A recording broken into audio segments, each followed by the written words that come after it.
uma tecla em mim chamada assim, gravação. Olha que tristeza.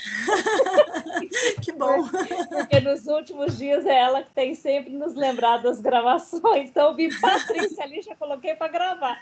Que bom, boa lembrança. Um abraço. Ai, desculpa, viu, Patrícia, mas foi inevitável. Porque aqui no Teams nós temos agora esse recurso que permanece gravado, né? Principalmente para quem não pode estar presente, ter oportunidade também depois de acompanhar as discussões, né? Eu não sei porquê, Gisele, mas eu achei que hoje não tivesse. Ia ter um outro evento que a gente não ia fazer o Red Tree de hoje. Nós temos eventos 6 e 7 de dezembro. 6 e 7, ok. Sim. Que é esse que o Paulo hoje está não, alertando. eu vi no grupo. Mas eu achei que hoje tinha outra situação também. Tem, a posse do Paulo. Ah, é só ele está lá simultaneamente no outro evento. Estou aqui. É bilocação agora, né? Não é ótimo. possessão. Pois é. Tá, vamos começar, gente? Eu acho que sim. O pessoal vai chegando, né? Isso. Se a Valéria não se importar, Valéria, podemos começar e o pessoal...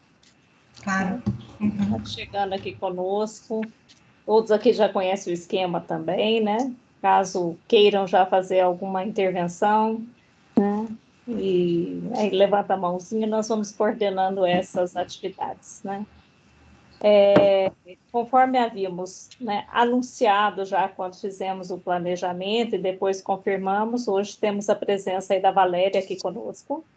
E já antecipadamente agradecemos essa disponibilidade, essa prontidão em nos auxiliar, né, apresentando, né, a análise de discurso como metodologia, que também pode ser uma das possibilidades, né, aqui dentro dos nossos trabalhos, das pesquisas, né, com essa ideia um pouco de ampliar os nossos horizontes, para além, né, de pesquisa documental, pesquisa bibliográfica, então, com aquelas inserções que já estamos fazendo, discussões de metodologias, a Valéria hoje é que contribuirá conosco.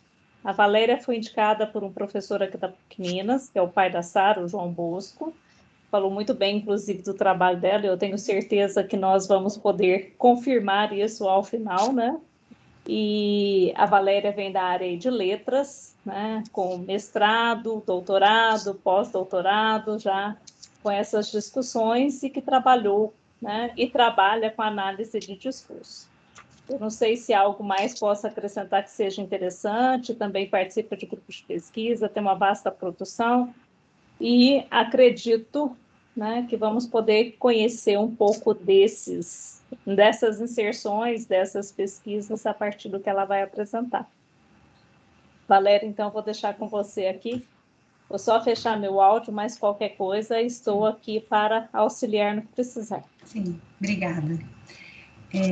Bom, eu recebi o convite da Gisele, né, pela indicação do João Bosco, assim, com muita satisfação. Fiquei realmente muito feliz de poder participar do grupo de pesquisa de vocês, trazer um pouco, né, da minha pesquisa e falar um pouquinho da análise do discurso, que é um campo que eu venho me filiando aí já há algum tempo. A minha pesquisa de mestrado, ela já foi desenvolvida na análise do discurso.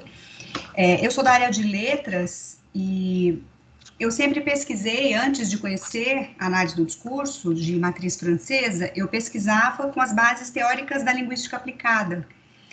E os pressupostos da linguística aplicada, pelo menos aqueles aos quais eu me filiava, pelo menos os pressupostos linguísticos da linguística aplicada, eram muito baseados na linguística formalista, na linguística estruturalista.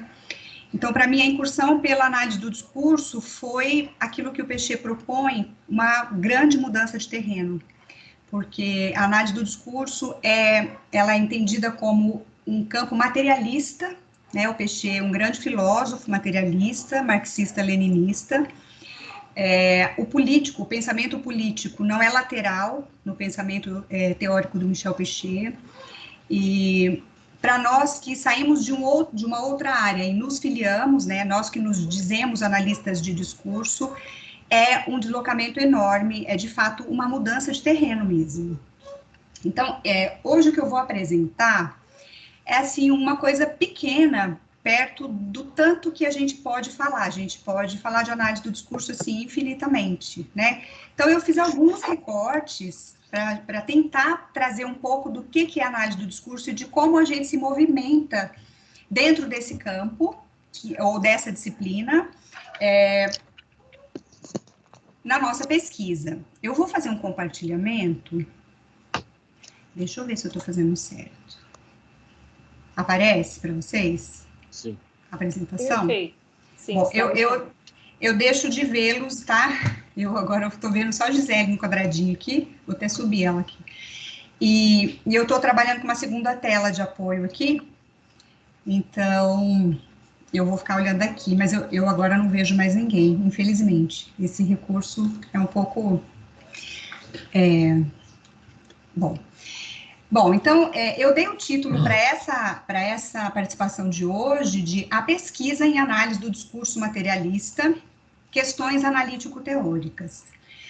A Gisele me pediu que o enfoque fosse no quadro teórico, no quadro metodológico, né, da análise do discurso. Então, eu decidi colocar já no meu título Questões Analítico-Teóricas, porque em análise do discurso, não é possível que a gente trabalhe apenas analiticamente. A análise do discurso é uma disciplina, né, como eu coloco no título, é uma disciplina materialista. Tem várias análises do discurso. Eu estou me referindo à análise do discurso pechetiana, né, que tem o tributário, o Michel Pechet, que é um filósofo francês, e que começa, basicamente, no final da década de 60, momento em que o estruturalismo ainda estava em alta, né? E o Pechet começa, de fato, se filiando ao movimento estruturalista, que foi o que possibilitou para ele essa mudança de terreno que ele propõe. Então, toda a teoria dele é proposta com base na leitura de Marx, Freud e Saussure. Marx, tal como relido por Louis Althusser, Freud por Jacques Lacan, e a parte da linguística, ele começa com Harris, mas tem um deslocamento grande, e ele vai trabalhar com a linguística saussuriana, sobretudo com a teoria do valor saussuriano. Então, a gente, em análise do discurso, não costuma se valer de um quadro metodológico, mas a gente trabalha nas bases teóricas da análise do discurso. Então, um trabalho em análise do discurso é um trabalho que leva em consideração conceitos fundamentais da análise do discurso. Então, eu vou mostrar como que eu trabalhei no meu doutorado. No meu doutorado, eu trabalhei com o poético, na análise do discurso do Michel Pechet. Eu quis investigar como é que o poético é tematizado por esse filósofo materialista dentro do empreendimento dele, dentro de toda a obra do Pechet. Foi um trabalho muito próximo da história das ideias linguísticas, tal como a história das ideias linguísticas é pensada aqui na Unicamp. Tá? Então, é uma história das ideias também muito específica, trabalhada sobre bases teóricas muito específicas também. Eu defendi em 2018, a minha orientadora foi a Cláudia Pfeiffer, lá na Unicamp. E eu vou começar dizendo quais os deslocamentos teóricos que foram fundamentais para que eu pudesse me filiar na análise do discurso e para que um trabalho possa ser considerado um trabalho nas bases da análise do discurso. Bom, a gente chama, então, de análise do discurso francesa, análise do discurso franco-brasileira. Por que franco-brasileira? Porque uma das grandes, eu diria até teóricas mesmo, da análise do discurso, é a Aimee Orlandi, que é brasileira. Ela dá uma continuidade para o trabalho do Michel Pechet, inclusive ela conheceu ele pessoalmente, muito consequente aqui no Brasil. Então, aquilo que a gente produz no Brasil, enquanto análise do discurso, tem suas especificidades, porque a gente considera as nossas condições de produção. É uma área muito profícua, tem muitas pesquisas muito interessantes, e são pesquisas específicas do nosso, né, das nossas condições de produção. Então, muitos chamam de análise do discurso franco-brasileira. Alguns, mais ortodoxos, preferem chamar de análise do discurso francesa. Mas a gente pode também encontrar análise do discurso pechetiana, análise do discurso materialista. E é importante a gente pensar que a análise do discurso é essa, porque existem outras. Existe a bakhtiniana, análise do discurso crítica, enfim, tem muitas outras análises do discurso e não são nas mesmas bases teóricas, né? Então, essa é muito específica e eu acho que essa informação é importante. Bom, eu vou começar a apresentar esse quadro teórico, né? Alguns pontos desse quadro teórico, porque sem isso a gente não consegue entender de que jeito que a gente vai montar o nosso quadro metodológico. E eu vou começar pelo fim. O Péchet começa trabalhando em 1969, quando ele propõe um dispositivo de análise automática do discurso. É a tese dele. Esse dispositivo, que depois ele vai meio que abandonar, enfim, ele tem 17 anos de teorização nesse campo. Esse dispositivo, ele propõe para que as leituras, para que a interpretação, ela seja uma interpretação não subjetiva, para que o discurso, principalmente político, né, era o empreendimento dele, era para análise do discurso político, pudesse ficar livre de qualquer tipo de subjetivismo, de qualquer tipo de eu acho, de conhecimento de mundo. Eu começo aqui apresentando uma citação dele, mas já é uma citação da década de 80, porque nesse momento em que ele propõe esse dispositivo de leitura, ele ainda não está tão dentro da psicanálise quanto ele esteve mais para o final do empreendimento dele. Isso faz toda a diferença. No princípio, ele está muito ligado à linguística, ao estruturalismo, e depois ele vai se deslocando. Hoje a gente trabalha mais a partir desses deslocamentos, desses trabalhos mais tardios do Péchet, que é quando nós temos conceitos mais consolidados e conceitos mais operatórios que nos ajudam a fazer essa leitura. Então, uma coisa importante para se considerar, já que eu falo que é uma teoria materialista do discurso, é quando o Péchet afirma que há um real da língua, há um real da história e há um real do inconsciente. Isso aqui já mostra o tripé da análise do discurso. A linguística, a história, mas não qualquer história, né? Vamos pensar na história da luta de classes. Ele é autosseriano, então a gente pensa em materialismo dialético. E a psicanálise. E não é também qualquer psicanálise, é a psicanálise freudo-lacaniana, vamos dizer mais ou menos assim. Aqui, eu já acho importante um gesto de análise para que a gente possa avançar. Há um real da língua, ponto. Há um real da história, ponto. Há um real do inconsciente. Nós, analistas de discurso, percebemos que esse ponto aqui, ele é muito significativo para pensar no quadro teórico da análise do discurso, porque ele está dizendo exatamente que um campo não se reduz ao outro. Nós temos 3 campos aqui, e a análise do discurso, ela transita por eles de forma muito problemática, muito complexa, não no sentido de aplicação ou de articulação desses campos. É impossível fazer uma articulação, e esse ponto final, ele é exatamente o ponto de impossível da articulação, mas de uma certa implicação. Porque com todos os conceitos da análise do discurso, eles vão levar em conta que existe um real. E esse real, ele é uma categoria da psicanálise, ele indica exatamente o ponto de impossível. Então, tem um impossível que é inerente à língua, tem um impossível que é inerente à história, tem um impossível que é inerente ao próprio inconsciente. O que seria esse impossível da língua? É o impossível de dizer tudo, é o impossível de se fechar um sentido, é o impossível de ter um último significante na cadeia que possa abarcar completamente o sentido. É o impossível de afirmar que existe uma semântica universal.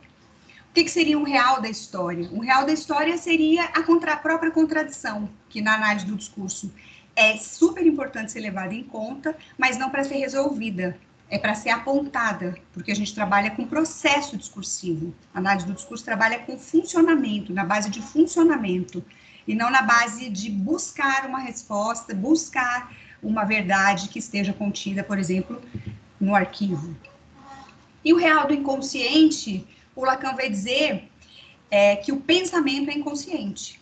E o Piaget vai dizer, o pensamento teórico é inconsciente. Então, a teoria do sujeito vem da teoria da psicanálise, pensando o sujeito não como o homem empírico, não como o homem filosófico ou indivíduo, mas como o sujeito que é atravessado pelo inconsciente. Então, tem algo que fala, que não é o sujeito do espelho, que não é o sujeito eu. Tem algo que fala antes de mim, né? Bom, alguém gostaria de fazer algum comentário? Posso continuar? Não podemos continuar. Tá bom.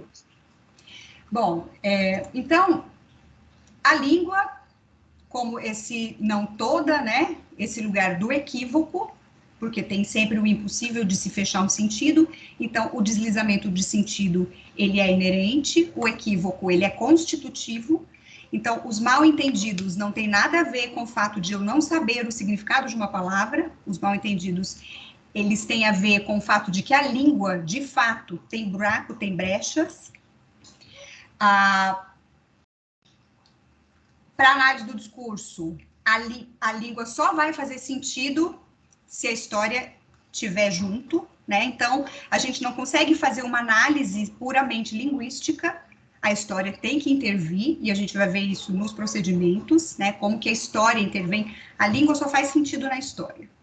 O mesmo dizer, em determinados momentos da história, significam diferentes, porque ela é atravessada exatamente por uma memória, que é histórica, por algo que já foi dito em outro lugar, de outro modo, que garante algum sentido, porque o sentido pode deslizar, mas não pode ser todo o sentido, não é qualquer coisa que vale, senão seria uma leitura subjetiva, senão eu poderia, como analista de discurso, fazer uma leitura de um poema e dizer qualquer coisa, por exemplo, porque isso me afeta, mas não é disso que se trata, o sentido vai se deslizar, a contradição vai aparecer, o equívoco vai estar presente e o analista do discurso vai colocar isso à mostra. Ele não vai resolver, ele não vai dar um sentido para o equívoco, ele não vai fechar a contradição e dar uma resposta final, mas ele vai mostrar o processo discursivo e vai mostrar como que isso se dá.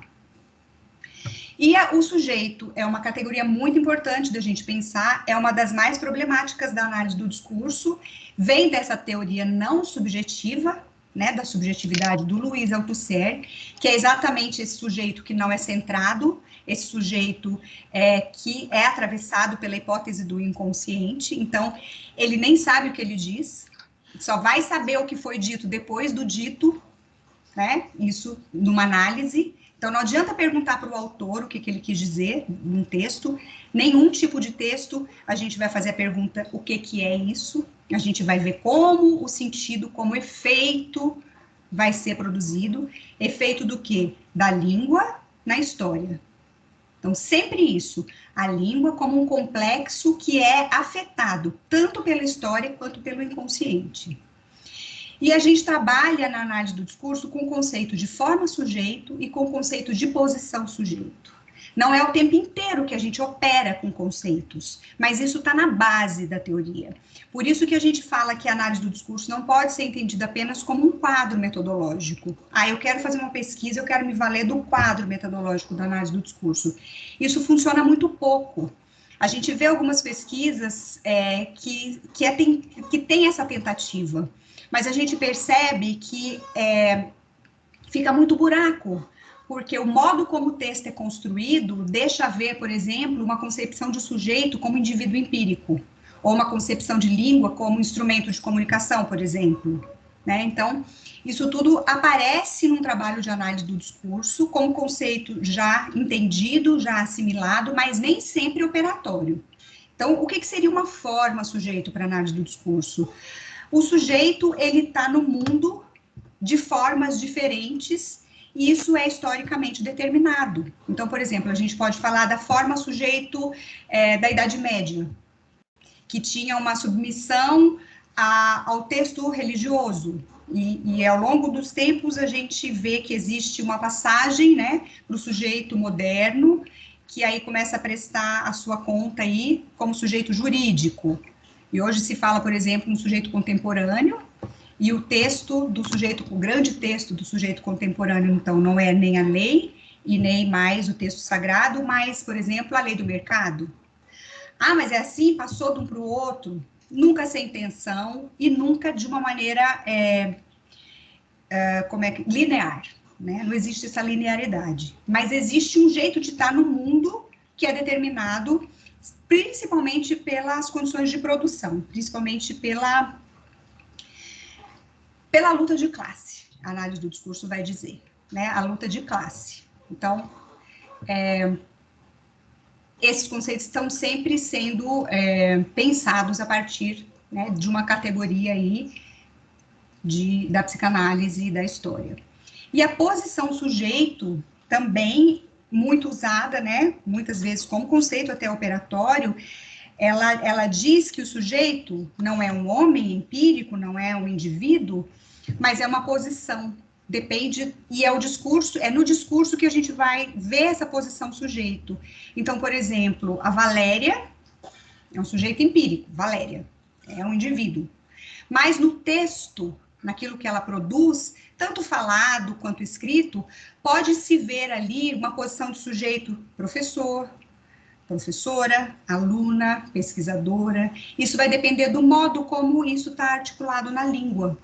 Então, dentro de uma análise, a gente vai se referir ao sujeito como sujeito que fala de uma posição.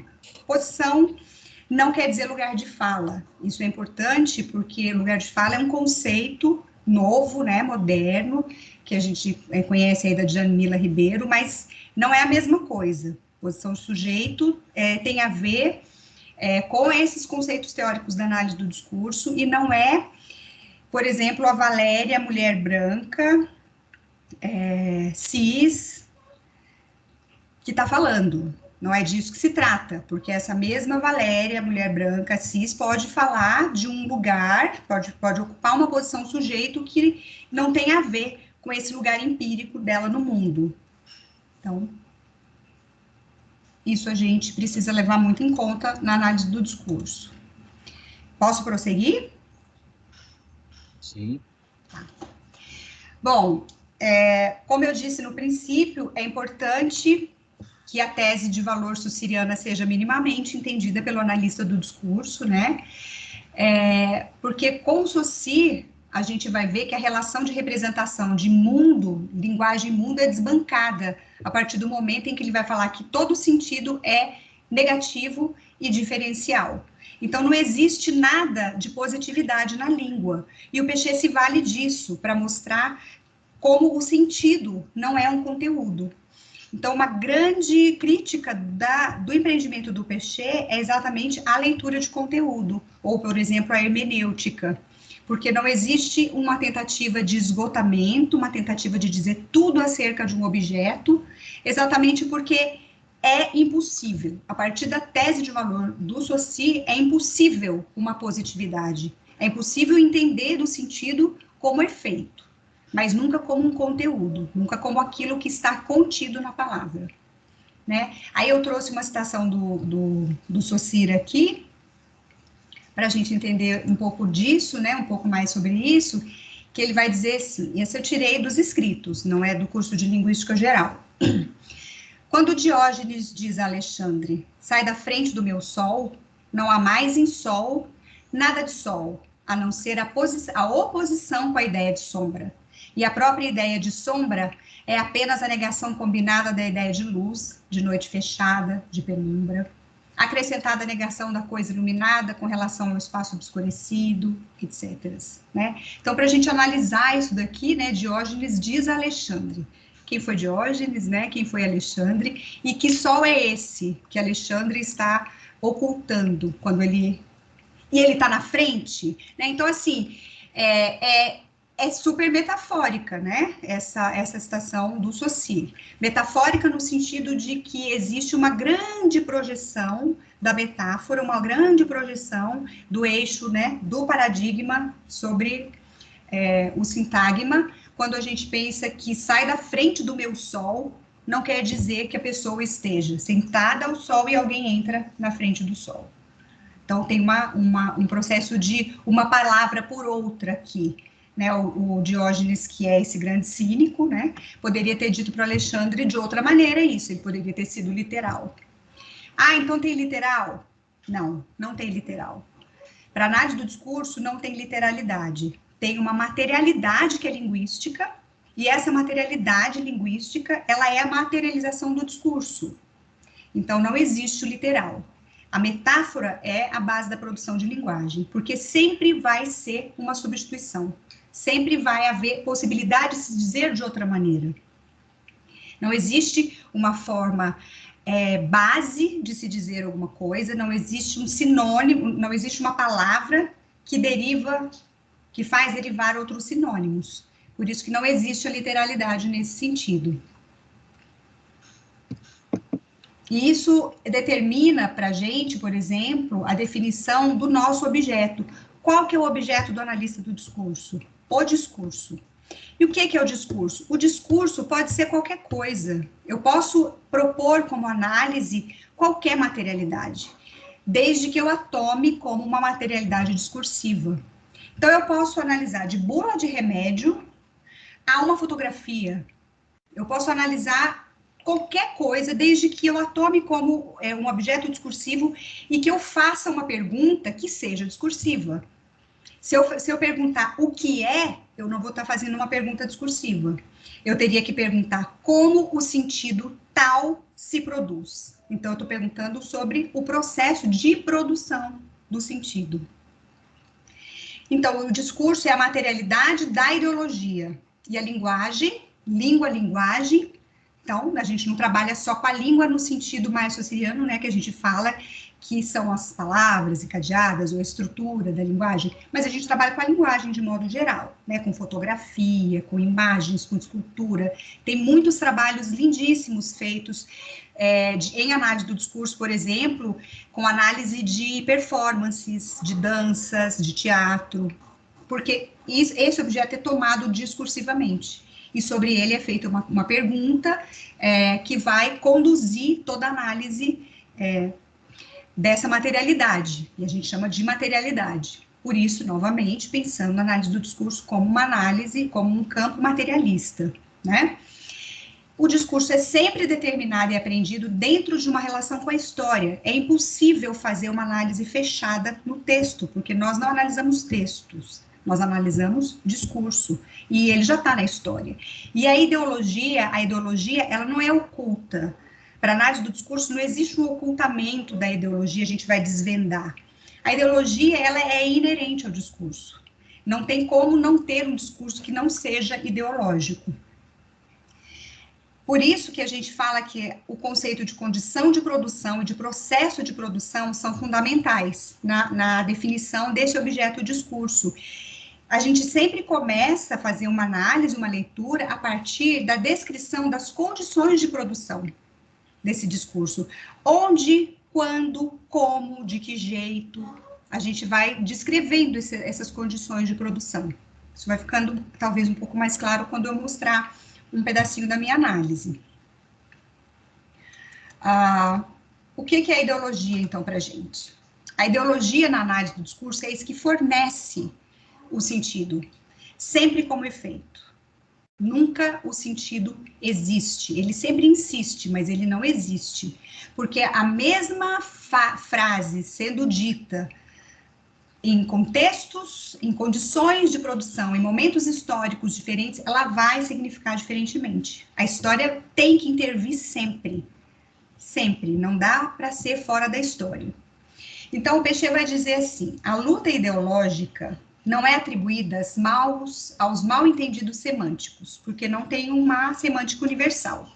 Então, como eu disse no princípio, não é porque essa palavra que foi dita está fora do meu vocabulário, que eu não entendo o que você diz. É no terreno da linguagem que a luta de classes é ideológica, sempre ideológica, uma vez que se trata de uma luta pelo sentido das palavras. Expressões, enunciados, uma luta vital por cada uma das duas classes sociais opostas que têm se confrontado ao longo da história. Mais uma vez aqui, Peixe, né, materialista, né, E aí eu trouxe um exemplo aqui para a gente pensar um pouco na questão da ideologia. Eu trouxe esse exemplo, que é um exemplo de uma metáfora radical, que o Lacan traz num dos seus textos, contando da relação do homem dos ratos, que era um paciente de Freud, com o pai. Era um menino, o homem dos ratos era esse menino, né, um neurótico obsessivo, que conta para o Freud que em um momento de aborrecimento com o pai, ele fala para o pai assim: seu lâmpada, seu toalha, seu prato. E o Lacan vai chamar isso de metáfora radical. Radical por quê? Porque não tem nada de lâmpada, não tem nada de toalha, não tem nada de prato naquilo que a palavra está sendo dita aqui. Para a gente pensar na produção de sentido de uma frase dessa, de um dito desse, a gente tem que remeter todo ele a um contexto de produção dele. Então, é um menino aborrecido com o pai, um neurótico obsessivo que tem toda a sua história com o pai, que no momento de desagrado, ele vai fazer o quê com o pai? Elogiar? Não dá para a gente pensar que isso seja um elogio. Por quê? Porque tem a história que está intervindo aí. E na materialidade da língua, eu destaco esse seu. Esse seu. O que dá o sentido para mim desse seu já é a ideologia, já é a gente saber que a gente, quando a gente trata uma pessoa mais velha, aqui a gente já tem a disputa de força, né? Uma pessoa mais velha, a gente diz seu, que é o senhor. Então, senhor Joaquim, senhor José, senhor tal. Então, aqui nesse seu, a gente já vê materializada a ideologia, a gente já vê materializado que existe uma disputa de força aqui, de uma criança com o senhor, de alguém que está em nível hierárquico, por exemplo, mais alto. Isso também garante o sentido na medida em que a gente sabe que não é de um elogio que se trata, que a gente vai xingar o outro de seu bobo, de seu chato, de seu etc, né? Então, assim, um exemplo rápido para pensar na metáfora aqui, para pensar na língua, na sua materialidade sendo, né, minimamente analisada, a gente podia estender essa análise, e para pensar nessa questão da luta, da disputa de força no terreno da linguagem mesmo. Está sempre na relação da língua com a história. Bom, existem muitos conceitos teóricos na análise do discurso, operatórios, inclusive, eu não selecionei todos para a gente falar hoje, porque acho que estenderia muito, mas fico à disposição se vocês quiserem conhecer, a gente pode conversar um outro momento e também indicar algum material de leitura, se vocês se interessarem. Então, a gente poderia falar do conceito de interdiscurso, do conceito de memória discursiva, pressuposto, implícito, metáfora e vários outros. Como eu não operei com esses conceitos na minha análise, eu deixei eles de fora, porque eu não poderia demonstrá-los aqui, né? Bom, o Poético na Análise do Discurso de Michel Pechet é meu título, e os meus primeiros gestos de leitura e constituição do arquivo. Então, aqui agora eu acho que eu passo um pouquinho para o campo metodológico. Bom, a primeira coisa que eu fiz, né, foi pensar a partir de alguns incômodos, eu, leitora de Pechet, de alguns incômodos, e a minha questão, ela surge assim, eu de repente começo a ler Pechet e percebo que tem alguma coisa de poético ali, e na obra de um materialista, de um filósofo materialista, que vai para a psicanálise, que vai para a história, que vai para a linguística, eu percebo que tem uma regularidade em alguns dos trabalhos dele, com a apresentação de alguns sintagmas, como posição teórico-poética, ou alguns significantes como poesia, poético, poeta, mito do poeta. E eu fiquei pensando, bom, tem alguma coisa do poético aqui nesse terreno discursivo. Eu preciso ver o que é isso, porque é forte o que eu leio sobre isso. E aí eu coloquei como questão central, né? Como que o Pechet tematiza essa questão do poético na análise do discurso? Eu nunca poderia ter perguntado o que é o poético na análise do discurso, porque eu não conseguiria responder pela análise do discurso. Isso não é uma pergunta que eu consiga responder analiticamente, a não ser numa leitura de conteúdo. E a minha segunda pergunta, como que o poético, ele vai se construindo em determinados lugares na análise do discurso do Peixe? Porque eu já tinha percebido que não é em todos os lugares que isso acontecia, que isso aparecia no empreendimento dele. Então, a primeira coisa que eu fiz foi me guiar por essas duas primeiras perguntas, para então, e me certificar de que como o sentido é produzido, e não qual o sentido para o poético. Me certificar que essas perguntas não vão na direção de tentar discutir, de tentar descobrir o que é. Não é de uma definição que vai se tratar para a análise do discurso. O analista do discurso não procura definição. Ele procura os processos discursivos, ele procura compreender como o sentido vai se produzindo enquanto é feito. Depois ele pode até chegar a definir, se ele quiser. Bom, eu defino o poético na análise do discurso como tal. Mas aí é uma questão dele. Ele não pode sair buscando por essa definição. Porque senão o trabalho acaba ali. Né? Se ele perguntar o que é o sentido do poético, ele vai lá, busca alguns fragmentos e ele mesmo reúne aqueles fragmentos e diz, bom, eu chego à conclusão que o poético é. Isso não seria um procedimento analítico, né? Nas nossas bases aí. Bom, como que eu fiz? Eu notei primeiro, para eu fazer o meu movimento e a minha constituição de arquivo, que tinha uma presença muito forte, então eu fui pela regularidade. É um movimento de análise já. Desde a pergunta até o finalzinho, o analista de discurso, ele já se coloca como analista, então isso já é gesto de análise. Então, o meu primeiro gesto de análise foi pensar nessa questão.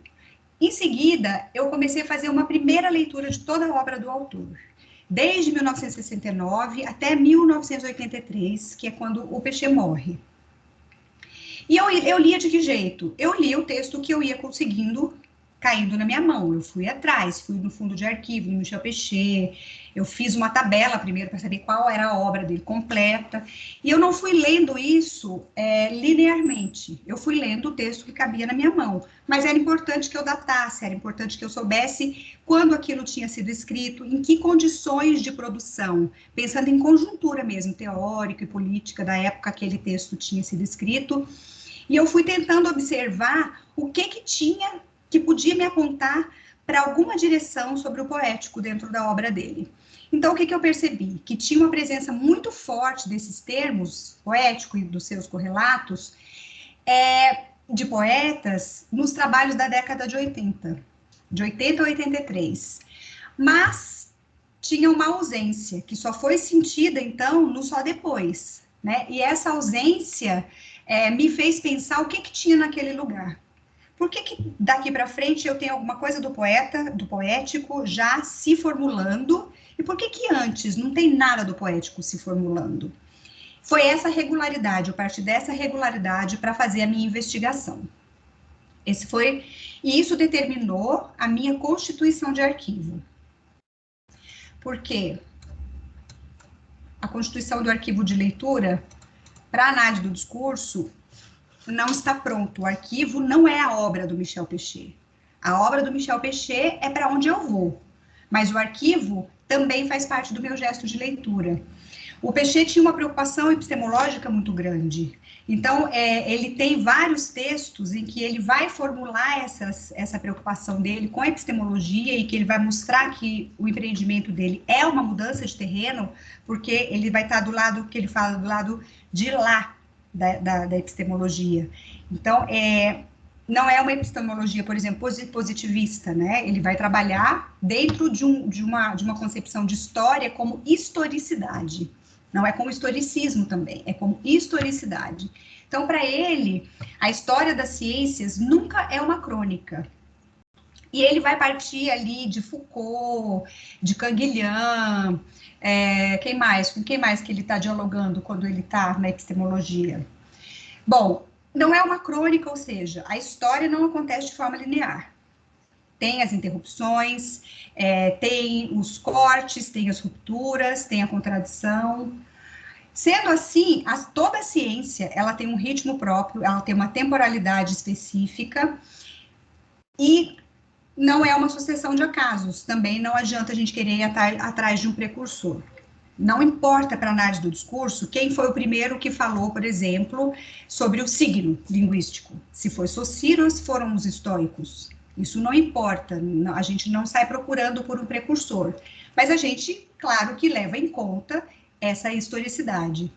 Então, nessa base, o corpus de arquivo textual, ele não é um banco de dados. Então, eu não fui para a obra do Péchet como quem fosse encontrar uma verdade ali e só fosse revelar essa verdade.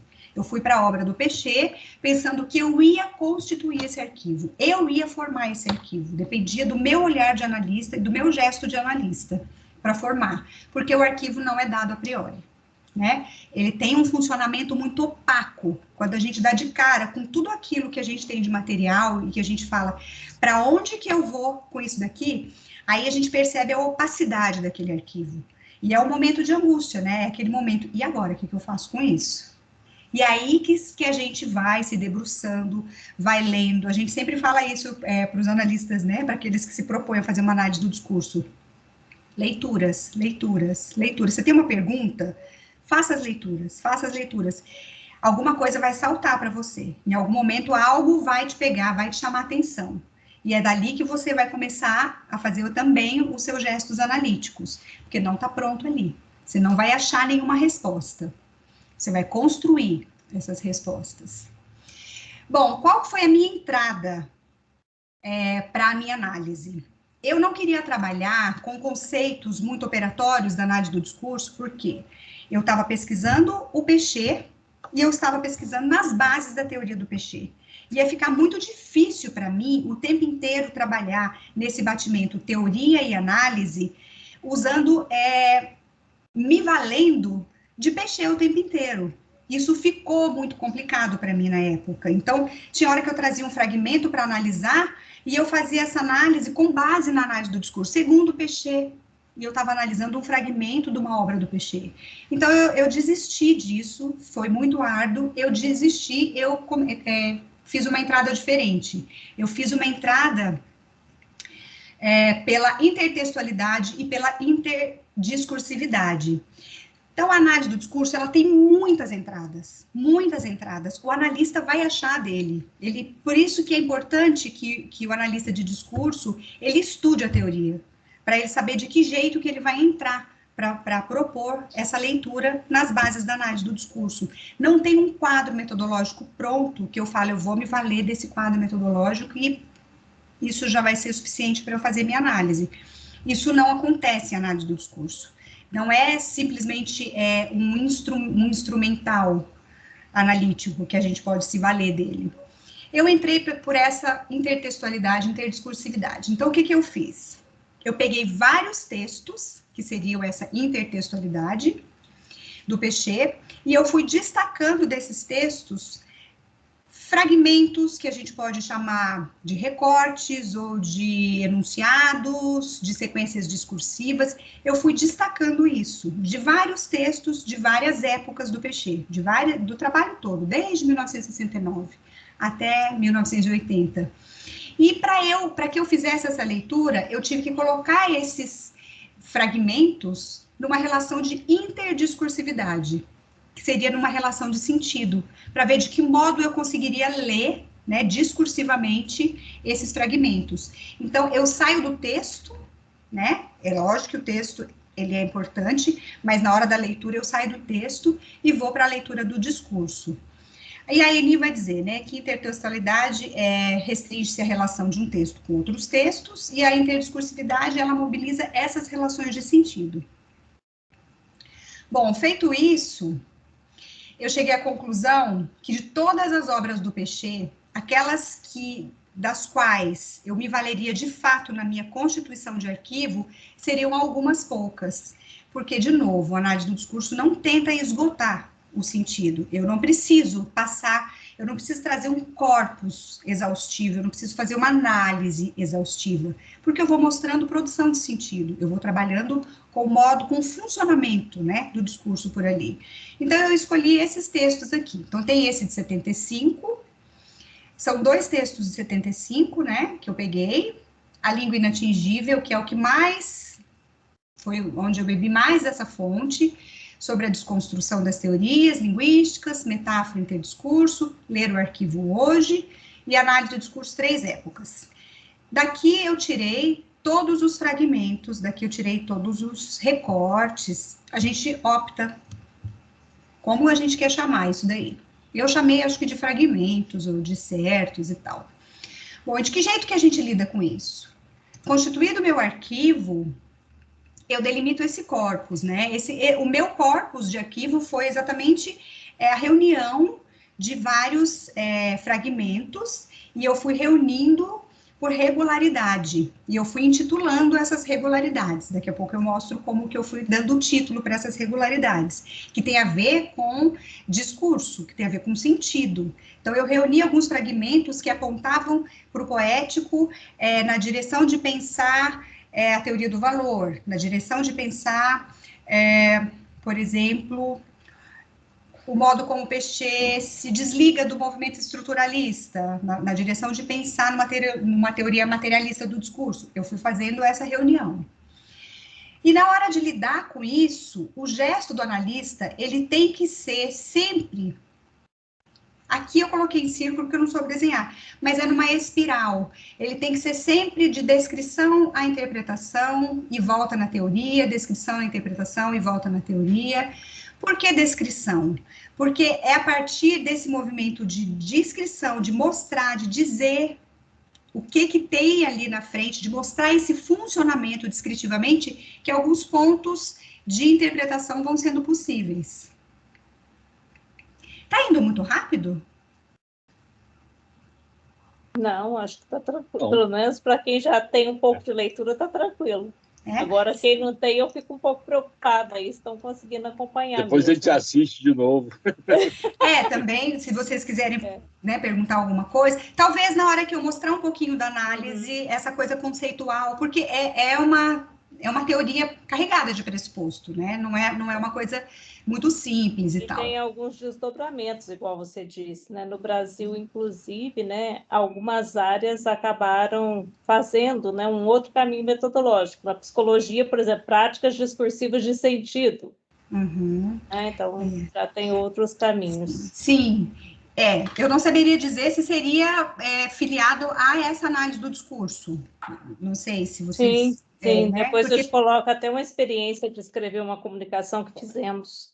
Só que trabalhamos com entrevistas gravadas com bezedeiras, por exemplo. Ah, sim.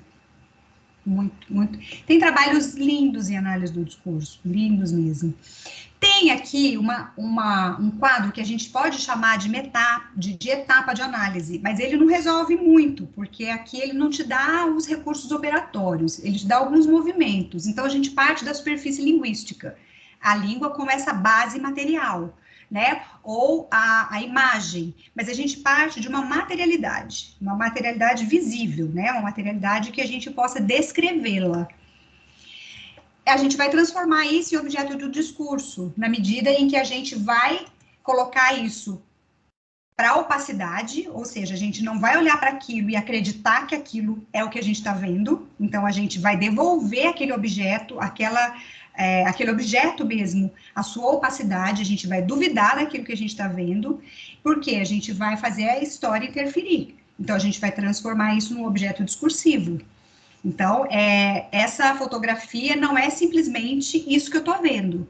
Tem um processo discursivo para produzir sentido aqui. E aí, isso vai ficar opaco diante do olho do analista. E aí, ele vai tentar descrever esse processo discursivo, né? Então, o texto, ele é o discurso. Ele passa a ser o discurso, porque a história intervém. Ele não é fechado em si mesmo. E aí, a gente vai trabalhar com conceitos de formação discursiva e de formação ideológica, ainda que não de forma operatória. Mas o que seria essa formação discursiva? Existem padrões de sentido, não, padrões de sentidos é péssimo, mas a formação discursiva, ela aponta para certas regularidades de sentido, e sempre esse sentido fornecido por uma formação ideológica. Então, por exemplo, a gente consegue perceber numa análise de discurso se aquela discursividade faz parte, por exemplo, de uma discursividade médica, porque você vai ver ali alguns termos médicos, você vai ver algum dizer ali que você fala, bom, isso é uma formação discursiva de uma discursividade do campo médico, ou do direito, né, ou da religião, a gente consegue perceber. Então, essa formação discursiva vai falar o que, que pode e o que, que não pode ser dito dentro de um campo de sentido, né, e não é homogênea, ela é porosa. Então, no mesmo fragmento discursivo, por exemplo, a gente vai perceber diferentes formações discursivas. O analista de discurso vai olhando para isso e vai vendo, olha, tem diferentes formações discursivas aqui, e ideológicas também. Isso seria, assim, mais ou menos o modo geral como se trabalha. Mas, de novo, cada entrada é uma entrada específica, de acordo com a pergunta do analista de discurso. E a análise vai ser sempre nesse batimento, descrição e interpretação. Descrição, o analista de discurso, como ele é advertido de que o sentido pode ser outro, pode não ser aquele que ele vê de cara, ele sempre começa pela descrição. Então, ele vai descrevendo aquilo que é o objeto dele. Ele começa a descrição mesmo, né? No primeiro parágrafo, olha, esse recorte, ele está no primeiro parágrafo do livro tal, escrito em tal ano, e ali ele vai descrevendo até a posição que está aquilo ali. Na medida em que ele vai descrevendo esse processo discursivo, ele vai vendo que existe abertura para interpretação. E o Péchet vai falar assim, o que é esse projeto de leitura do Péchet? Ele vai falar assim, há de fato uma analogia profunda entre o gesto de leitura e o de descrição.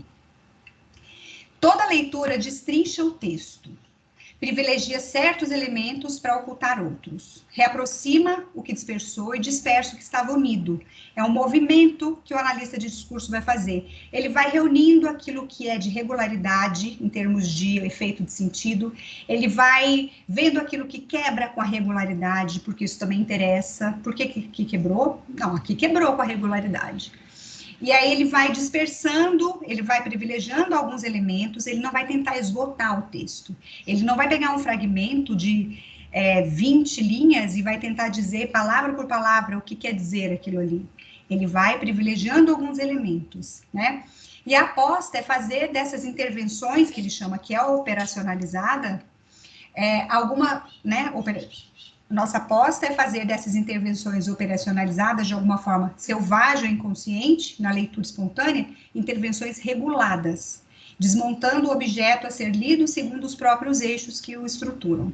Então, a análise do discurso não será mais uma prótese de leitura, mas uma provocação à leitura. Porque já houve um momento... Tanto a ausência quanto a dispersão, ela vai ser também dita? Sim. No gesto de descrição, sim. Pode ser, é uma escolha do analista, mas isso é importante que seja dito. Porque você acabou de até reafirmar isso, eu fiquei pensando, então ele, nesse caso, ele também entra, né? Sim. Uma análise discursiva, ela trabalha muito sobre essa questão de mostrar aquilo que se repete, repete, e o que quebra com a repetição. Então, como que o sentido desliza quando aquela repetição é quebrada, por exemplo? Para onde que o sentido pode ir? Ele vai mostrar muito isso. Então, é por isso que o objeto, ele está dizendo aqui, ele é desestruturado, né? Nesse momento é a conjuntura que vai ajudar, então. Sim.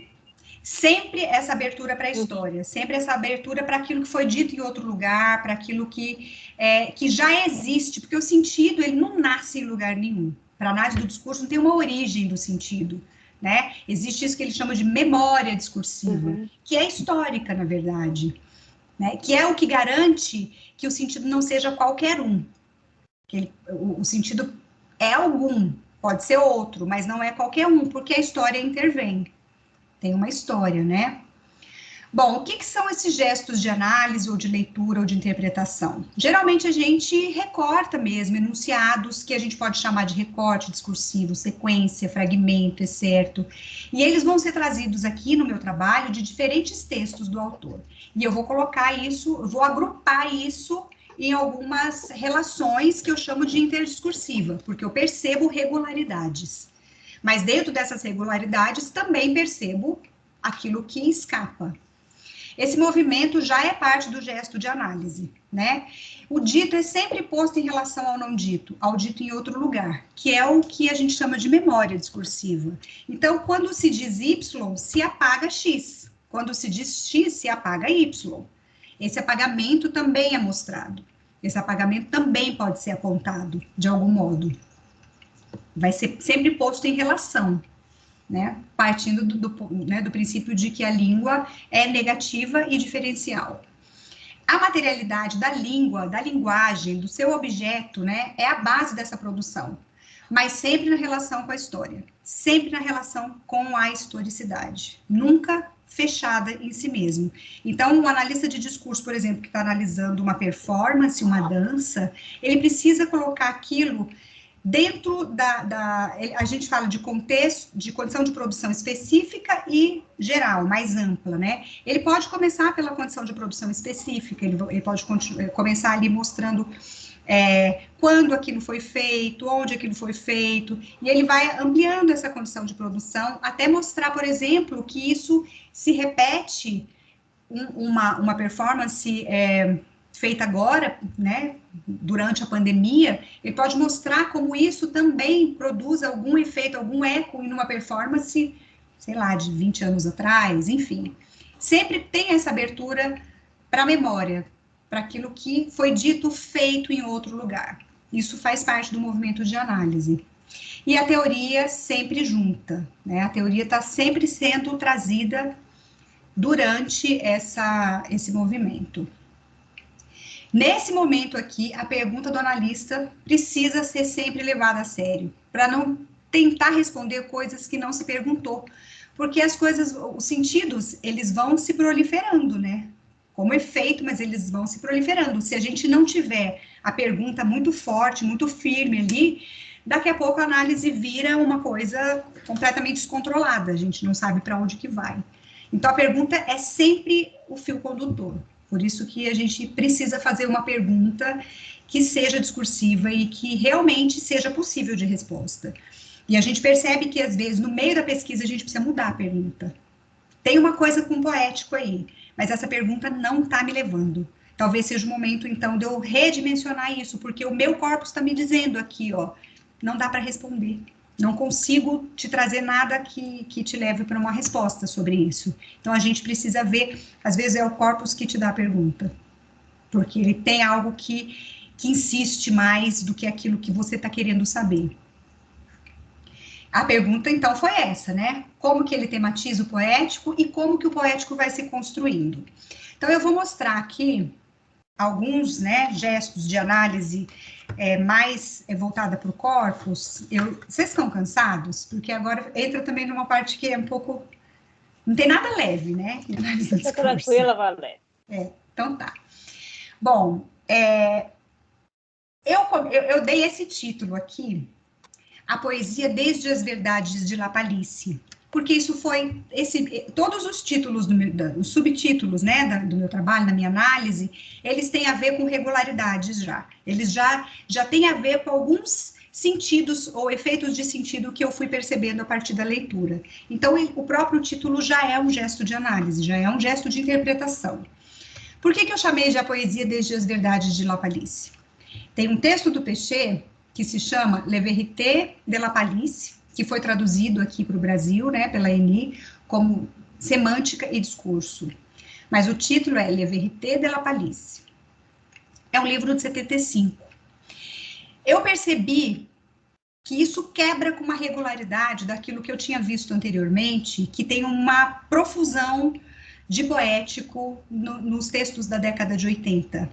Mas eu percebi aqui, nesse texto de 75, que algo do poético já começa a ser formulado. E é um texto fundamental da análise do discurso, que é esse Semântica e Discurso. Ele é tido como um dos textos, como a Bíblia da análise do discurso, em termos de pressupostos teóricos, de conceitos e tudo mais. Mas tinha alguma coisa que se insinuava aqui e eu resolvi começar dali.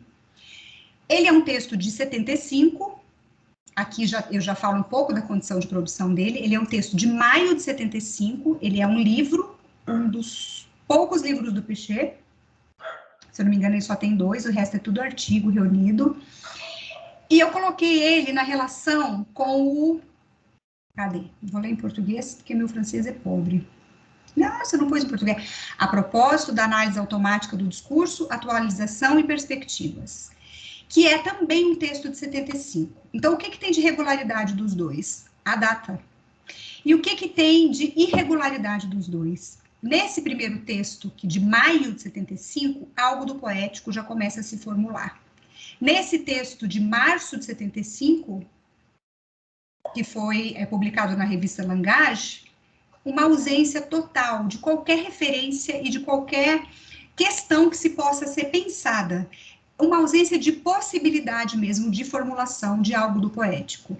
Então, eu começo pela regularidade, mas eu tenho que mostrar que tem alguma coisa que quebra, porque a minha análise vai cair sobre isso. E aí eu queria pedir licença para vocês, para eu ler um pedaço da análise, porque eu acho que a densidade, ela se perde se eu tentar só dizer. Então, um pouquinho só dessa paciência, para que vocês, para que eu consiga tentar, né, passar de que modo eu me movimento, porque é isso aqui que eu tô analisando, o título. Análise dos dois títulos, Le Vérité de la Palisse. Não analisei semântica e discurso, porque não é uma tradução que traga, no meu ponto de vista, quase nada daquilo que o título traz para mim na direção de responder a minha pergunta sobre o poético. Semântica e discurso não responde para mim. E foi a Eni que fez, né? Então, eu estou procurando isso no Péchet, então eu analisei o texto em francês, o título em francês. As Verdades de La Palisse. E, a propósito da análise automática do discurso, atualizações e perspectivas. Eu vou ler, tá? Le Vérité de la Palisse é compreendido por Maudidier como um trabalho que marca uma diferença com os trabalhos anteriores, representando o cruzamento de todos os caminhos de Péchet. Aqui eu estou nas condições de produção. Ainda que não me aprofunde na compreensão dessa afirmação da autora, considero fundamental apontar ao menos uma diferença, a da presença do poético nesse livro, e mais especificamente para a leitura que faço nestas próximas linhas, essa presença na relação com a ausência do poético em seu artigo de março de 75. Então, aqui eu já falo de algo que é da ordem da regularidade e daquilo que atravessa essa regularidade. Uma questão que me convocou ao trabalho, uma coisa que eu quero chamar a atenção, eu escrevo em primeira pessoa do singular, não apagando as vozes que me constituem, mas para mim essa questão da autoria, ela passa um pouco pela primeira pessoa, e na análise do discurso nós não temos a exigência da terceira pessoa, da primeira pessoa do plural, né? Então, uma questão que me convocou ao trabalho, ao lado da presença dos significantes poética, poesia e correlatos, no livro de 75, que aparece já, esses significantes já acontecem nesse livro, foi o caráter enigmático e equivocante do título. Nesse caso, pensando no que afirma Maudidier acerca da diferença de Le Vérité de la Palisse, marca dos trabalhos anteriores de Péchet, uma diferença que considero interessante de ser mostrada diz respeito ao modo como o título do livro de maio de 75 é construído, comparado ao título do artigo de março desse mesmo ano, que aponta mais rapidamente a proposta do trabalho. Por outro lado, Le Vérité de la Palisse parece se erguer pela e sustentar na equivocidade. Então, aqui eu já estou começando a dizer como funciona ou como o sentido está sendo produzido para mim, né, na relação com esses dois títulos. O título Le Vérité de la Palisse invoca o senhor de La Palisse. Mas quem é La Palisse? E quais seriam suas verdades? E ainda, o que essas verdades teriam a dizer acerca do livro escrito por Péchet? A elisão desse conhecimento no título produz um enigma que se desvendará na medida em que avançamos com a leitura do texto. A primeira pista está logo na introdução, e é justamente a proposta do livro, qual seja questionar as evidências fundadoras da semântica, para elaborar as bases de uma teoria materialista. Mas essa formulação ainda não resolve o enigma do título por completo, efeito de completude, né? Tem um efeito de completude, eu quero responder isso. É necessário avançar mais algumas páginas até alcançar a nota de rodapé 18.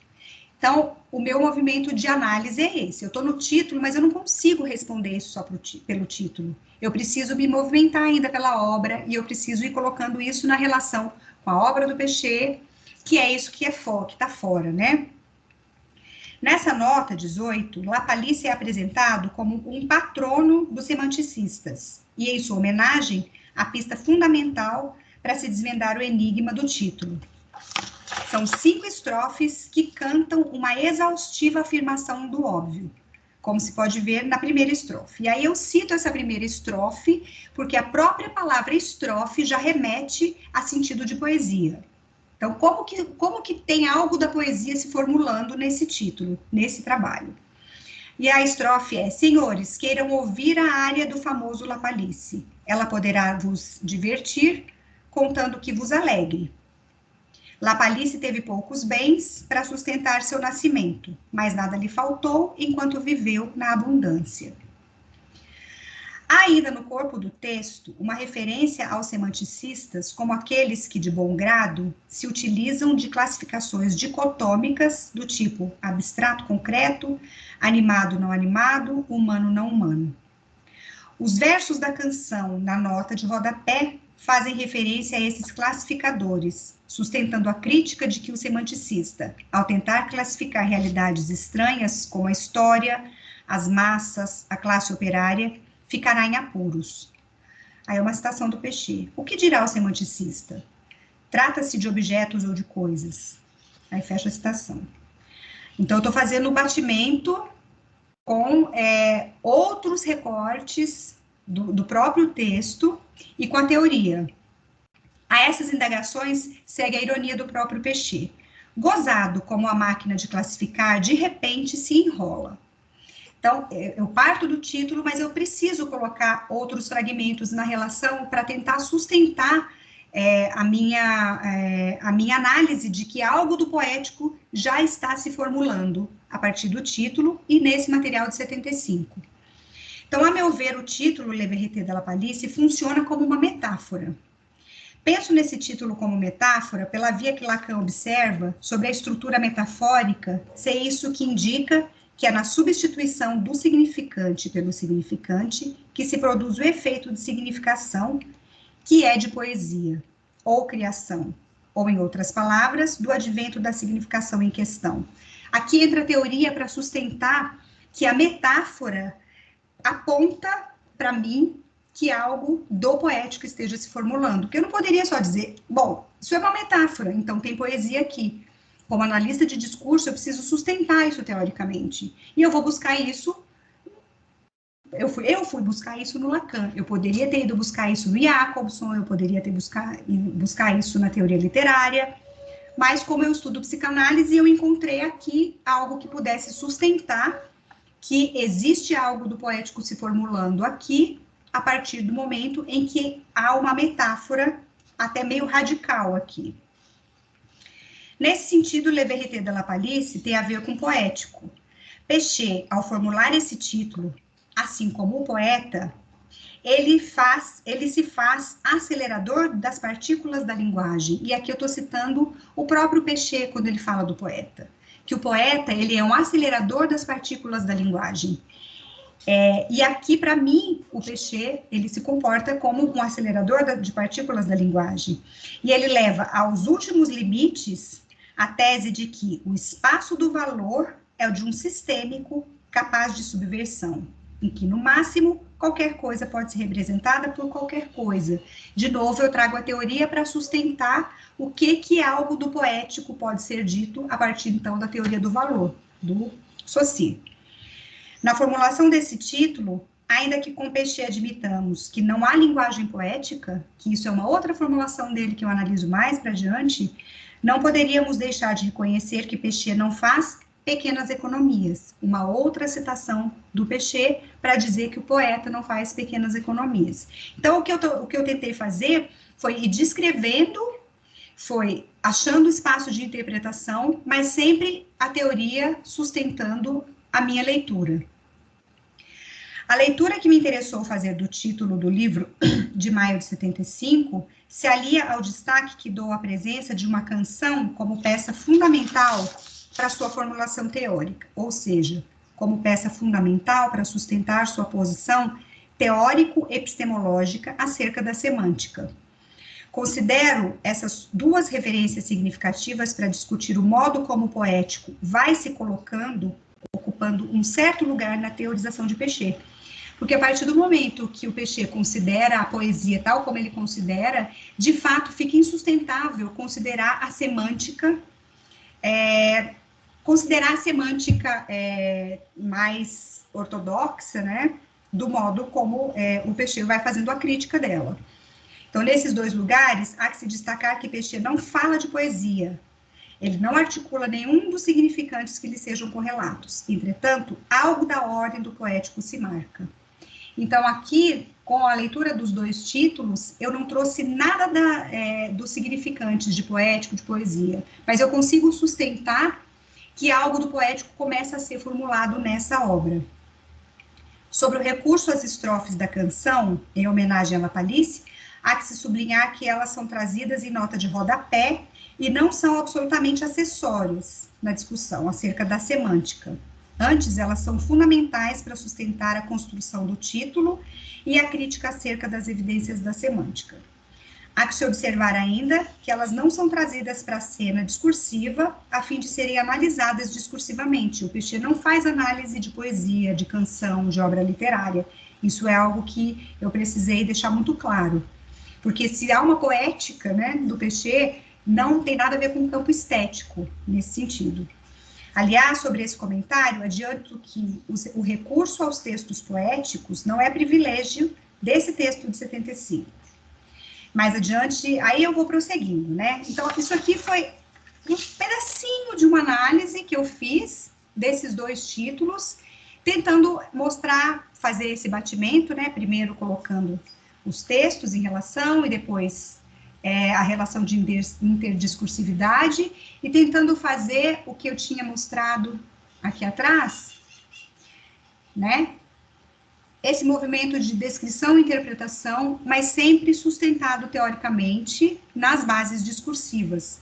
Então, a gente acaba tomando cuidado para aquilo que a gente traz para sustentar a nossa análise, converse de algum modo com o quadro teórico da análise do discurso. E depois eu fui agrupando. Eu não vou mostrar assim mais nenhuma análise, porque eu acho que fica muito extenso, mas eu fui agrupando, por exemplo, a poesia da língua. Há vários trechos que eu recorto que aponta para o sentido de poesia como constitutiva da língua. E aí eu vou colocando, isso tem a ver com a tese do valor do Saussure. Então aí eu vou colocando esses trechos em relação e vou fazendo uma análise em cima desse. O outro recorte é a poesia e os universos discursivos, que é uma teoria também da análise do discurso. Então, eu vou agrupando por regularidade, né, esses recortes, e vou mostrando como a poesia ali tem a ver com essa teoria que o Péchet chama de universos discursivos. A poesia não se circunscreve. Todos esses títulos são sentidos que se produzem a partir do agrupamento de determinados recortes.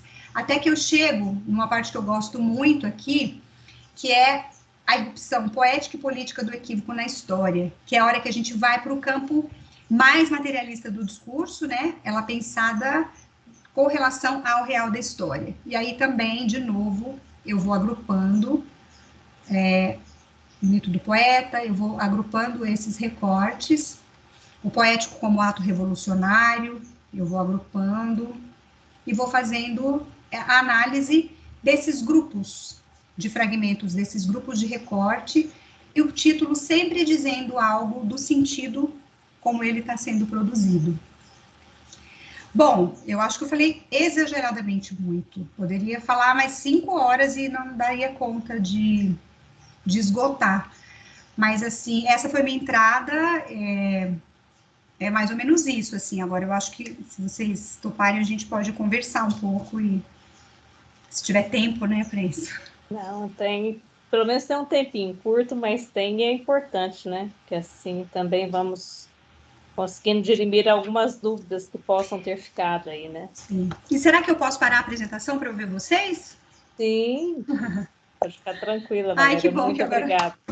agora as pessoas ofereceram para mim. Eu vou começar então, enquanto o pessoal vai pensando aí. Uhum. Valéria, nessa questão da análise, eu estou pegando aqui a partir de um lugar, né, que eu tenho trabalhado, né? Eu também sou teólogo. Então, a análise, por exemplo, do texto bíblico, né? Uma das questões importantes para a gente é a questão do gênero e da forma de construção do próprio texto, seja gêneros maiores ou gêneros menores, onde aparece todas as simbologias, metáforas. E no caso da Bíblia, a memória discursiva, ela é muito interessante, porque parece uma espiral, né? Ou seja, aquele evento do Êxodo, ele nunca desaparece. Ele aparece no exílio babilônico, ele aparece depois no outro exílio, ele vai no Segundo Testamento. Esses elementos são importantes, a questão do gênero, né, das formas literárias escolhidas pelo autor, porque para a gente, no caso, a exegese bíblica, ela tem como objetivo descobrir a intenção do autor. Qual que é a intenção quando ele cria a narrativa do milagre? Não discutir o milagre, mas a narrativa do milagre. Então, por que ele usou esses símbolos, essas metáforas, ele usou essa questão? Então, a questão do gênero é importante na análise? Tudo vai ser importante na análise, dependendo da pergunta que você vai fazer para ela. A teoria da análise do discurso não trabalha com gênero textual, ela trabalha com discurso. Então, qualquer coisa que você olhar discursivamente, seja ele um texto bíblico, um texto literário, um texto, como eu disse no princípio, uma bula de remédio, o nosso objeto é o discurso. Você vai estar analisando o discurso. Mas se você quiser pensar no gênero como uma regularidade para a sua resposta, isso claro que conta. Então você, por exemplo, vai perceber que no gênero tal existe uma regularidade, como você falou, o texto bíblico. Eu poderia dizer que é um gênero textual, o texto bíblico? Dentro da literatura, né, é um estilo, né, religioso, teológico, né, espiritual, de fazer um discurso, né? Agora, dentro da Bíblia, você tem diversos textos apocalípticos, epistolares, você vai ter romances, você vai ter sagas, dramas, você vai ter tudo. Sim, você pode mencionar esses gêneros e mostrar a regularidade daquilo que você está procurando em cada gênero desse. Não tem problema nenhum chamar isso de gênero, ainda que nós não trabalhemos com gênero, porque o que importa para a análise do discurso é o discurso e não o gênero discursivo. Como eu, por exemplo, mencionei, o Péchet, ele não analisa poesia, ele não analisa textos literários. Então, ele ele analisa basicamente textos políticos. Mas a análise do discurso hoje, tal como ela é feita, sobretudo no Brasil, analisa qualquer tipo de materialidade. Então, a gente não chama de gênero, a gente chama de materialidade. Mas nada... O analista de discurso, ele produz, ele cria o objeto dele e ele nomeia. Ele pode ser nomeado gênero.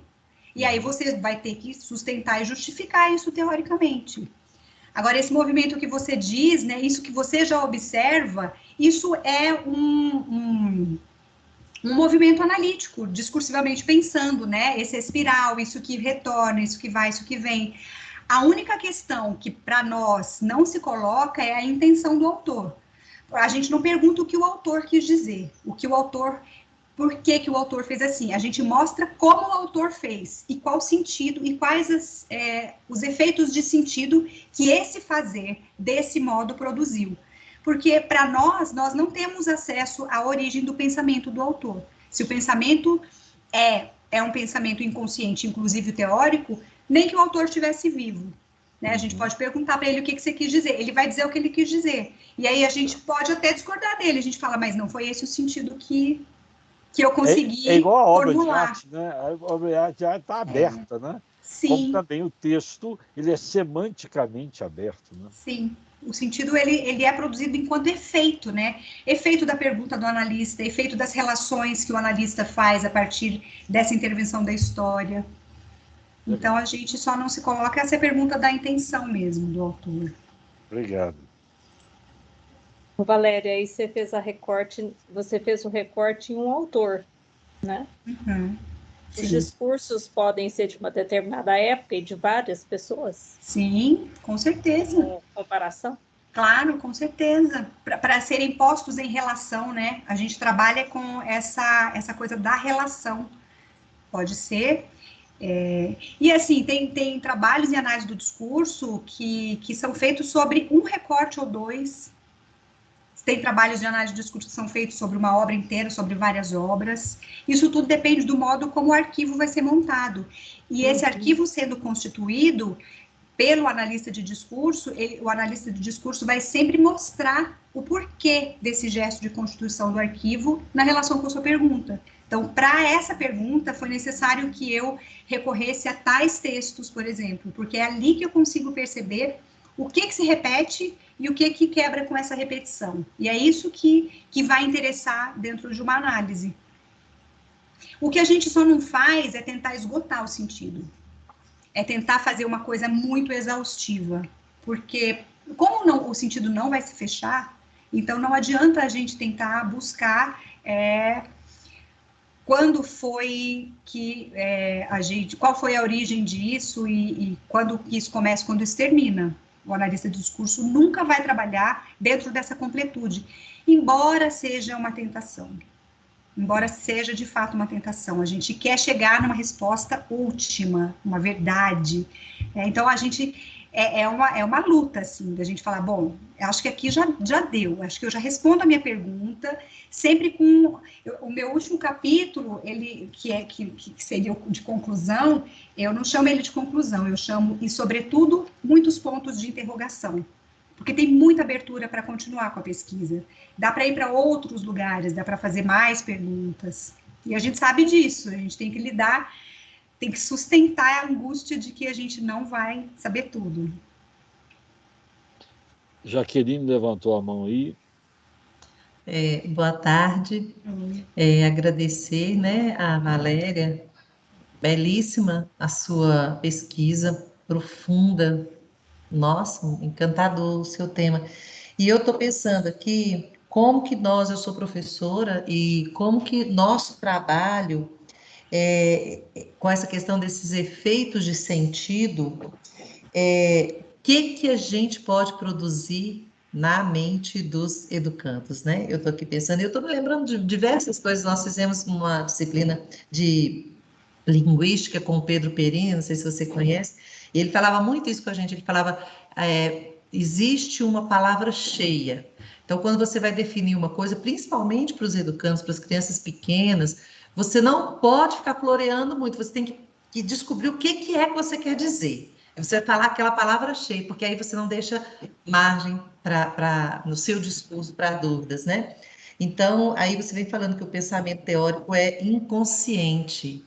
Isso é muito louco, né, gente? O pensamento teórico é inconsciente. Olha isso. Eu achava que era o contrário.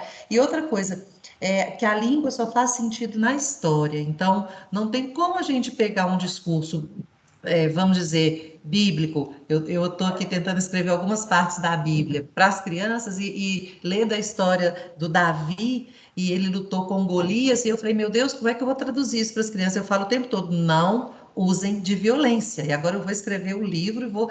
Então, assim, é tudo muito louco isso. Mas uma pergunta que eu queria te fazer era, a ideologia é inerente ao discurso, como você falou.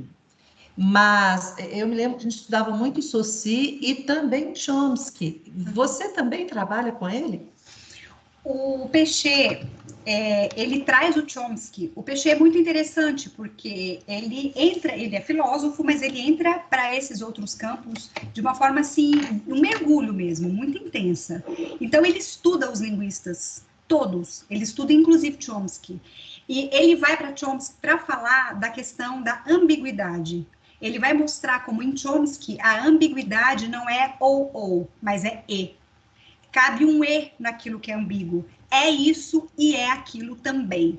Isso tem a ver com contradição, e isso tem a ver com poesia.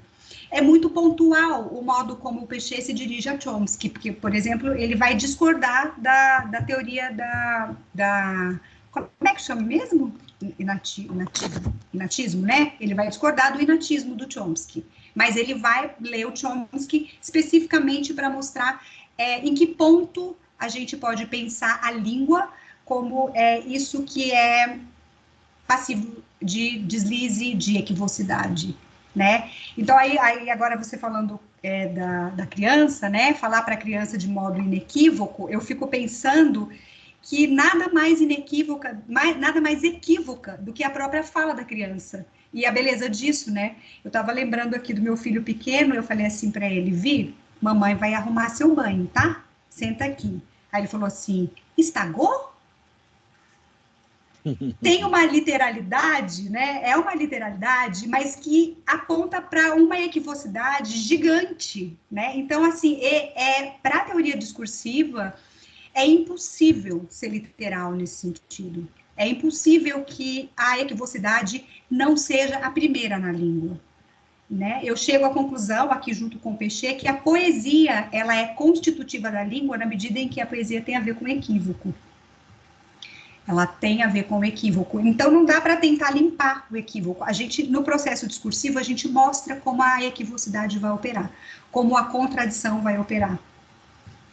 Nunca pensando, bom, tá muito equívoco isso aqui, vamos tentar deixar isso mais claro. Quanto mais a gente fala, mais a equivocidade é capaz de ser mostrada.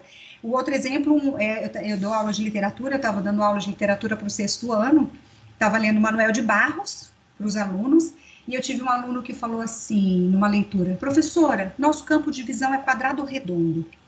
De uma poesia que eu li.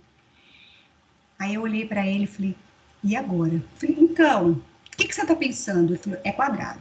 É quadrado. E aí ele justificou o que ele estava pensando com uma frase do poema, que eu já não consigo mais me lembrar. Então, assim, a equivocidade produz, né? Ela produz, e o outro me falou assim, olha, eu sonho assim, esse poema é igualzinho ao meu sonho. Então, ele não entendeu aquela equivocidade como uma coisa da ordem do extra, do metafísico, mas ele entendeu aquilo como produção de linguagem, né? Que é isso que a gente vê sendo produzido no sonho. O sonho é louco, mas é a linguagem que sustenta, e está na linguagem, não está fora da linguagem, né? E a análise do discurso tem que se haver com isso, assim. É um campo, assim, que desestabiliza muito a gente que vem de um outro lugar, né? Por exemplo, que eu vim de uma teoria em que a língua era instrumento de comunicação, e eu, como professora também de língua inglesa, trabalhava nessas bases da língua como um instrumento passivo de ser totalmente aprendido e usada. Então, quando eu vou para a análise do discurso, falo, bom, a língua, ela não funciona. Pelo contrário, ela não funciona. A língua, ela não tem uma função, ela funciona. E esse funcionamento não passa ao largo do equívoco. Então, eu não vou ensinar como a língua como um instrumento que pode ser usado de uma forma completa, mas como algo que tem um funcionamento e que o deslize é inerente. Eu não sei se eu respondi o que você estava pensando, Jaqueline, se eu cheguei nisso. Não, sim, tá ótimo. Muito obrigada. O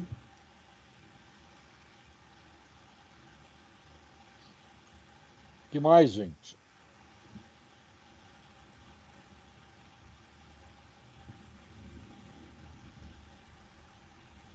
Às vezes se pensa o fragmento numa pequena porção, né, Valéria? E tem discursos, por exemplo, igual a Catarina está trabalhando, que são do período do Império, que na realidade são livros inteiros o discurso.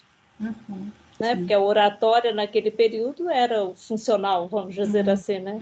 Sim. Então, Ontem mesmo, no seminário de língua, ela trouxe alguns recortes, né, na análise desse discurso, e o pessoal achou as citações imensas. Eu falei, imagina se vocês vissem o discurso inteiro. Sim. A gente às vezes trabalha com fragmentos maiores. Complexo, né? Pode ser complexo, mas pode também ser cortado, né? Isso pode ser trazido na hora da textualização em fragmentos menores, porque o analista de discurso, ele traz aquilo tudo, mas ele vai bater o olho em alguns lugares, que é aquilo que o Peixe fala, ele vai destrinchando o texto, ele vai privilegiar alguns elementos, porque não é uma análise de conteúdo, é uma análise de funcionamento. Então, às vezes, uma palavra, um ponto, uma vírgula, uma determinação, algo, né? A linguística entra muito nisso aí, né? Entra muito para ajudar a gente nesse sentido. Então, ele vai pensando aquilo que daquele livro, o livro, ou os vários livros, seriam esse arquivo, né? A gente diria que o corpo seriam esses recortes. E dentro disso, a gente ainda vai fazendo outros recortes, que é aquilo que a gente vai tirando como funcionamento, que vai mostrando para a gente como que o sentido vai sendo produzido. Não dá para falar tudo. Não dá, é impossível falar tudo, né? Nem que a gente produza aí um livro, uma tese de 1000 páginas. A gente não vai falar tudo. Então, ele vai realmente... Por isso que a pergunta, a gente insiste muito nisso. É muito importante que a pergunta não seja uma pergunta muito ampla e não seja uma pergunta que a análise do discurso não vai conseguir responder. Seja uma pergunta que... sobre funcionamento mesmo. É bem qualitativo, né, o processo. É. E já que você pode alterar também. Sim. A gente não trabalha com essas categorias de qualitativo, de quantitativo, mas eu concordo com você, que nesse sentido, sim.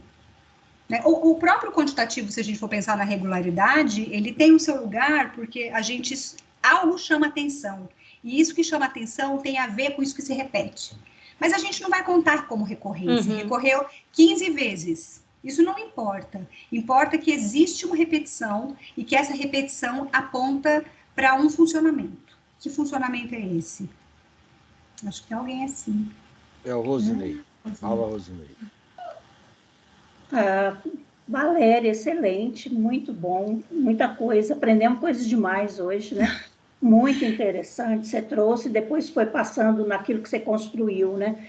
Mas me chamou muito a atenção, eu pensei assim, com a história, então, como uma vigia da análise discursiva e como se fosse assim, podando ou iluminando a construção de sentidos que pode ser, às vezes, carregadas de subjetividades, né? E, às vezes, você, na construção do seu sentido, você vai pondo muito... que você pensa, o que você acha, e essa história, contextualização, ou apontamentos teóricos vão te ajudando a construir esse sentido e a iluminando, né? E gostei muito quando você disse que a pergunta importa, que a constituição do arquivo importa, e que esse arquivo que você vai construindo é ele que vai dando sentido para os seus títulos, né? E que essa pergunta também da pesquisa pode mudar a partir dos sentidos que você vai absorvendo da construção desse arquivo. Sim. Achei muito interessante. Vem tudo muito junto, né? Vem tudo muito junto. Depois, o analista de discurso, ele acaba fazendo as divisões, né? Para ter uma organização na escrita e tal. Mas vem tudo realmente muito junto, assim. Tudo vai sendo trabalhado muito, muito... Não tem jeito de pensar em discurso sem pensar que a língua, ela só faz sentido na história. Não tem como pensar. Não dá para fazer uma análise puramente linguística. Na análise do discurso, não tem como. A história é isso mesmo que você tá falando aí. Esse olhar atento, né? Sim, é essa exterioridade constitutiva, né? E a admissão do equívoco, né? Também achei muito interessante. Isso, a ambiguidade, o equívoco. Sim. E para cientistas da religião, isso importa muito, né? Sim. Para quem trabalha com linguagem, para quem trabalha com língua, né? Não é a lógica dos matemáticos, não é a lógica dos lógicos, né? É a lógica da linguagem, que tem uma ordem própria, um funcionamento próprio. E esse funcionamento, ele é equívoco. Não é porque existe uma semântica universal e a gente escapa a essa semântica que os mal-entendidos são produzidos. Eles são produzidos porque o que tem na língua é mal-entendido. É sempre e a constituição também ideológica, né, Sim. desse discurso. Isso Sim. também foi um ponto muito interessante que você abordou conosco. Muito obrigada, viu? Eu que agradeço. Para mim é uma satisfação conversar com pessoas que se interrogam e que interrogam a prática, né? Que interrogam a pesquisa, a ciência. É sempre um prazer. Ô, Valéria, essa articulação que toca o texto, o discurso, a história, é, pode ser trabalhada com a expressão textualidade? A textualidade ou não? É discursividade. Discursividade. Discursividade, a gente tem uma passagem, né, da ideia de texto, que é essa ideia de fecho, porque o texto ele precisa ter um fecho, né? Para a gente considerar que uma produção textual seja de fato um texto, ele tem que ter pelo menos, a análise do discurso vai trabalhar, vai falar dessa ilusão, né, de fecho, disso que precisa ter um começo, um desenvolvimento e um fim. O discurso é de outra maneira que é visto. O discurso ele toma esse texto e transforma isso em um objeto de análise. E aí não importa mais esse fecho, não importa mais esse começo, essa continuação, importa aquilo que vai ser produzido enquanto sentido, efeito, sempre efeito, né? Na relação daquilo que se lê com a história mesmo. Então a gente não fala, tanto que assim, a intertextualidade que eu trabalho é isso. Eu peguei textos, sim, de fato, eu peguei vários textos do Peixe, mas na hora de analisar, eu analiso isso como discurso. Por quê? Porque eu agrupo na medida em que há regularidades de efeitos de sentido. E aí eu já tô trabalhando discursivamente, já não estou mais trabalhando com a intertextualidade, mas com a interdiscursividade. Então tem essa passagem do texto para o discurso que é importante ser feita. Sim. Então, aí você poderia falar o texto bíblico e a discursividade, por exemplo, religiosa, ou a discursividade do texto bíblico, que aí você já dá um passo para a questão da produção de sentido. Uhum.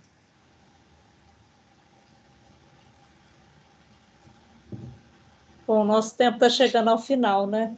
E aí eu vou pedir a Sara que possa fazer um agradecimento a você, Valéria.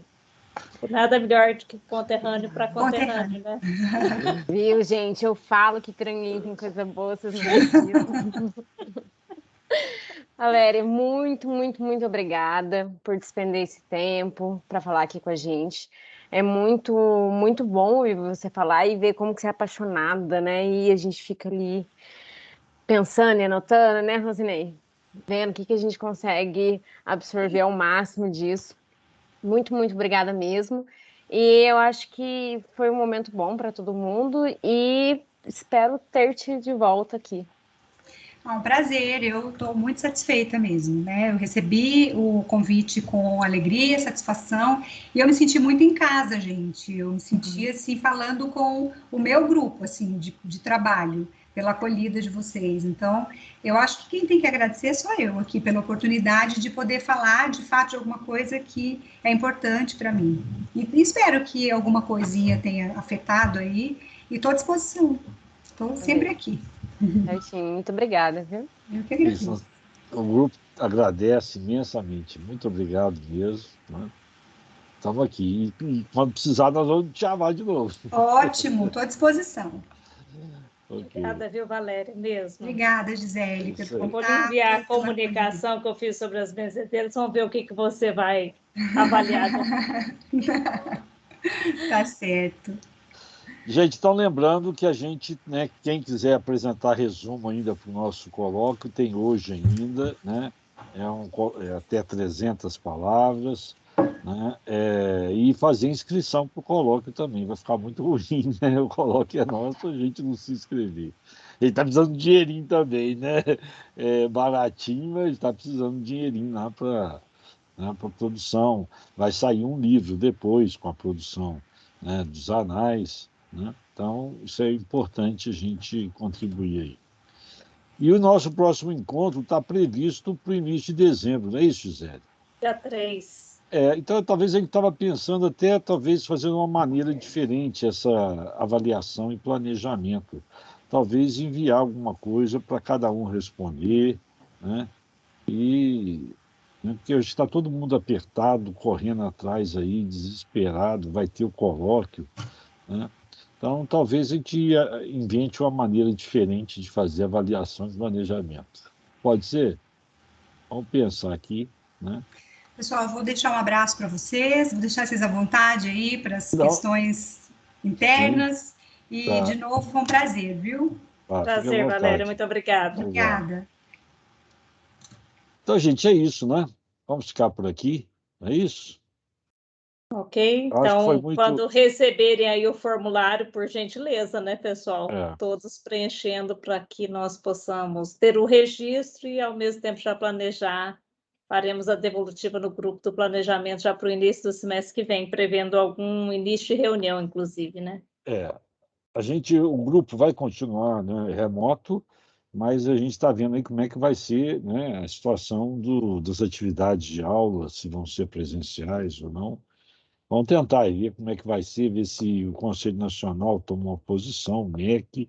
A PUC falou que vai ser presencial. Dia 1º de fevereiro começa toda a atividade na PUC presencial. Mas algumas atividades poderão ser, né, em sistema remoto. Então, o colegiado está propondo a gente também oferecer disciplinas remotas. Vamos ver como é que vai ser a resposta disso lá, né, junto.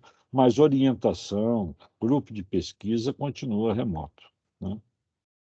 Ok? Boa tarde. Então, gente, todo mundo tomando vacina, quem tiver aí, segunda, terceira, quarta, quinta dose. Nossa, olha onde o Paulo já chegou, gente. Chegou em 2025. E todo Oh, mundo meu se Deus, cuidando, hein, desespero. gente? Vê lá Tá como é que tá a possuído. Áustria, a Alemanha, Deus me Holanda. livre. A Começando porcaria tudo de continua novo. lá. Então, nós vamos cuidar para não chegar aqui. Um Amém. abraço aí para vocês, gente. Tchau, gente. Obrigada, Obrigada. pessoal. Tchau, boa tarde.